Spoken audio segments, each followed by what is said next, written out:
রাত তখন ঠিক 10:30। বাইরে প্রবল বর্ষণ, যেন আকাশ ফেটে পড়েছে।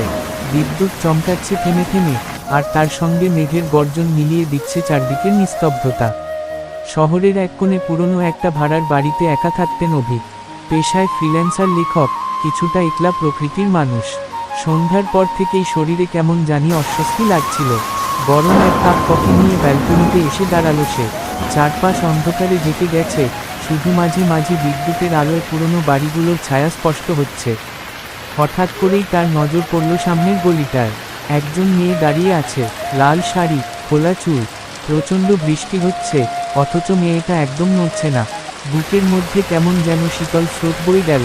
মেয়েটা কারো অপেক্ষায় আছে নাকি বিপদে পড়েছে? সাহস করে সে নিচে নেমে গেল। সামনে গিয়ে জিজ্ঞেস করল, আপনি ঠিক আছেন? মেয়েটা ধীর গতিতে মুখ তুলল।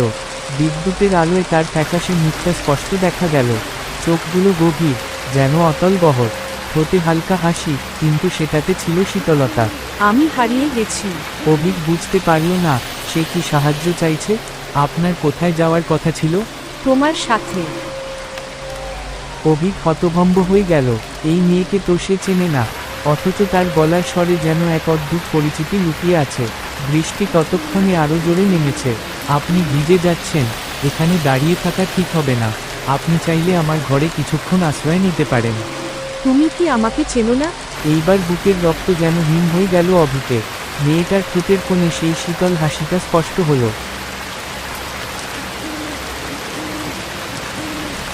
ভুলে গেছো? অভিকের মাথার মধ্যে ঝড় উঠল। ওর পিতা 7 বছর আগে তার কলেজের প্রেমিকা, যে এক ভয়ঙ্কর ইনসিডেন্টে মারা গিয়েছিল। অভিক কিছু হাতে গেল, কণ্ঠস্বর কাঁপতে লাগলো। এটা অসম্ভব। তুমি তো। অর্পিতা সামনে এগিয়ে এল। বৃষ্টির জল তার শরীর দিয়ে পড়ছে, কিন্তু আশ্চর্যের বিষয়, মাটিতে তার কোনো ছায়া নেই। তুমি কথা দিয়েছিলে আমাকে কখনো ছেড়ে যাবে না। সেই মুহূর্তে বিদ্যুৎ চমকালো, চারপাশ এক মুহূর্তের জন্য আলোকিত হলো। আর অভিক দেখল মেয়েটার চোখ থেকে রক্তালাল। আতঙ্কে দৌড়ে ঘরের দিকে ছুটল অভিক। দরজা বন্ধ কর। বাইরে তখনও বৃষ্টি ঝরছে, কিন্তু তার মনে হচ্ছিল দরজার ওপাশে দাঁড়িয়ে কেউ হাসছে।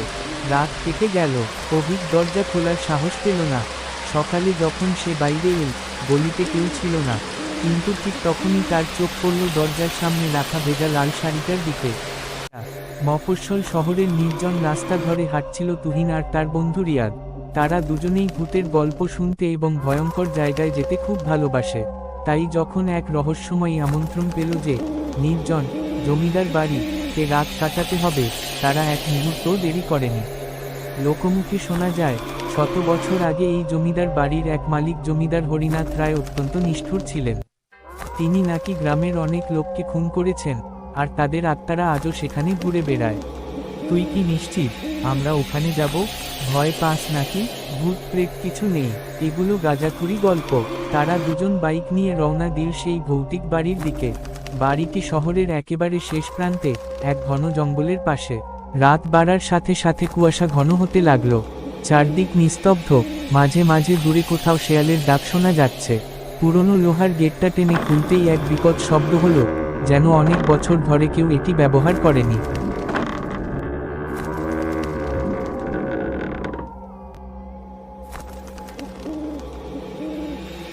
ভিতরে প্রবেশ করতেই তাদের গা ছমছম করে উঠল। বাড়ির দরজার সামনে পাথরের মূর্তি ছিল, যার চোখ যেন কুয়াশার মাঝে জ্বলজ্বল করছিল। দরজাটা ঠেলে খুলতেই এক ঠান্ডা বাতাস এসে মুখে লাগলো। তারা টর্চ জ্বালিয়ে ভেতরে ঢুকল। দেয়ালের রং চটে গেছে, মেঝেতে ধুলো জমেছে, কিন্তু সবচেয়ে অদ্ভুত ব্যাপার ছিল, এখানে কেউ না থেকেও ঘরের আসবাবপত্র একদম গোছানো। কে জানি এখনো এখানে থাকে। হতে পারে, তবে তুহিন কথা শেষ করার আগেই এক বিকট শব্দ হলো। তারা দ্রুত শব্দের উৎস খুঁজতে লাগলো। হঠাৎ করেই কানে এলো এক নারীর কিসকিসানির মতো শব্দ। তোমরা চলে যাও, এখানে থাকা বিপজ্জনক। রিয়াদের মুখ শুকিয়ে গেল। তুহিন, এই জায়গাটা সত্যিই অস্বাভাবিক। কিন্তু তুহিন এখনো বাস্তববাদী থাকার চেষ্টা করছিল। তারা আস্তে আস্তে উপরের দিকে উঠল। সিঁড়ির ধাপে ধাপে ধুলো জমে থাকলেও একটি ধাপে নতুন পায়ের ছাপ দেখা গেল।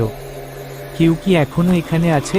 ঠিক তখনই দরজার ওপাশ থেকে বিকট একটা আওয়াজ হলো, যেন কেউ দেয়ালে জোরে হাত চাপড়াচ্ছে। তারা একটা বড় ঘরে ঢুকলো, যেখানে একটা বিশাল আয়না ছিল। আয়নার ওপরে লেখা, যে একবার তাকাবে সে আর বাঁচবে না। আমরা ফিরে যাই প্লিজ। কিন্তু তুহিন আগ্রহ সামলাতে পারল না। সে আয়নার দিকে তাকাতেই একটা বিকট দৃশ্য দেখতে পেল। একজন নারীর ছায়ামূর্তি আয়নার ভেতরে আটকে আছে। সে তুহিনের দিকে তাকিয়ে কাঁপা কাঁপা কণ্ঠে বলল, আমাকে মুক্ত করো, না হলে তোমাদেরও আমার মতো হতে হবে। একসাথে চিৎকার করে পিছিয়ে এলো। সেদিন ছিল বছরের সবচেয়ে ঠান্ডা রাতগুলোর একটি। চারদিকে ঘন কুয়াশা, বাতাস ভারী হয়ে ঝুলেছিল, আর দূর থেকে মাঝে মাঝে শোনা যাচ্ছিল শিয়ালের ডাক। রাত তখন প্রায় 12:30। দুই বন্ধু আদিত্য ও রায়হান হেঁটে হেঁটে ফিরছিল এক অজানা গ্রাম থেকে। বুঝলি রায়হান, এমন একটা জায়গায় ঘুরতে আসা সত্যিই একটা ভুল ছিল। আরে ধুর, ভয় পাস না, আমরা ঠিক চলে যাব। এই পথটা একটু ফাঁকা, কিন্তু গুগল ম্যাপ ঠিক দিচ্ছে। কিন্তু তাদের দুজনেরই খেয়াল ছিল না, এ পথটা গুগল ম্যাপে দেখানো থাকলেও বাস্তবে সেটা যেন অন্য এক জগতে নিয়ে যাচ্ছিল। তারা সামনে এগোতেই বাতাস যেন আরো শীতল হয়ে উঠল। আরে কি হলো? ওটা কি? ছায়াটা ধীরে ধীরে স্পষ্ট হতে লাগলো, আর তাদের গায়ের রক্ত যেন জমে গেল। কুয়াশার ভেতর থেকে ছায়াটা ধীরে ধীরে এগিয়ে আসছিল। আমাদের আগে আগে দেখা যাচ্ছিল এটি যেন মানুষের আকৃতির কিছু একটা। দাঁড়া, দেখি তো। আদিত্য মনের জোর বাড়িয়ে একটু এগিয়ে গেল। ছায়াটি তখন আরো পরিষ্কার হলো। এটা সত্যিই একজন মানুষ, কিন্তু তার মুখ অস্বাভাবিকভাবে অস্পষ্ট, যেন কুয়াশার সঙ্গে মিশে আছে। ভাই, আপনি কে?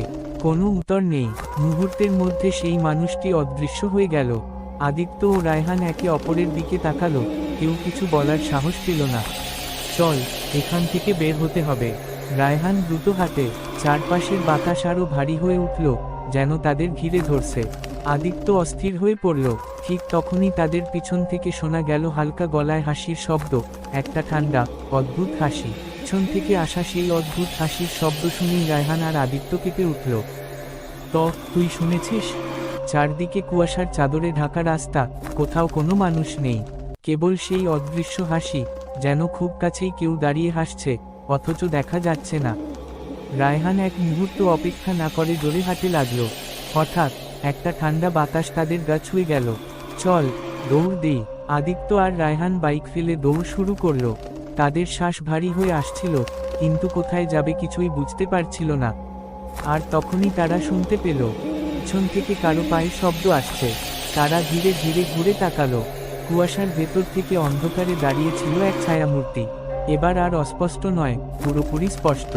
একজন মাঝবয়সী লোক, গায়ে ময়লা সাদা পাঞ্জাবি, পা খালি, আর চোখজোড়া একদম কালো। তোমরা এখানে কেন? লোকটির গলা ছিল ফাঁপা, যেন গুহার মধ্যে বাতাস বয়ে যাচ্ছে। আদিত্য ও রায়হানের শরীর অবশ হয়ে আসছিল। আমরা পথ হারিয়েছি, কোনো রকমে বলল রায়হান। লোকটি হাসল, ঠোঁট দুটো অস্বাভাবিকভাবে ছড়িয়ে গেল, যেন চামড়া ফেটে যাবে। পথ হারিয়েছ? এখানে তো পথ নেই। তারপর হঠাৎ করেই সে মিলিয়ে গেল, কিন্তু তার হাসির শব্দ তখনও বাতাসে ভাসছে।